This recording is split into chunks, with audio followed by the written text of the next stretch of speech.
Okey geng, siapa-siapa yang menggunakan sistem brake disc macam ni, kadang-kadang kita brake ada bunyi berdesing, ada bunyi ngek-ngek sikit kan. Lepas tu dia punya cengkaman pun dah kurang. Jadi aku syorkan korang pakai yang ni. Ini untuk cleaning brake system kita ni. Kita spray-spray saja, habuk-habuk dan minyak-minyak akan hilang dan akan jadi berfungsi dengan baik semula. Bunyi hilang dan juga akan mencengkam. Yang penting brake pad banyak lagi.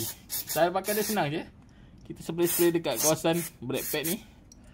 Kawasan brake pad kita spray dekat disc. Dekat disc ni kita kasih spray macam gitu geng. Dia cepat kering geng.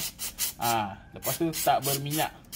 Dia nampak kotoran-kotoran dia. Boleh nampak tak kotoran-kotoran dia jatuh. Macam ini geng. Okey, dah settle macam ni. Tunggu dia kering sekejap. Dah boleh.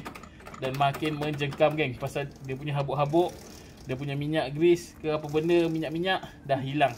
Nampak? Disc pun lebih berkilat, lebih bersih geng.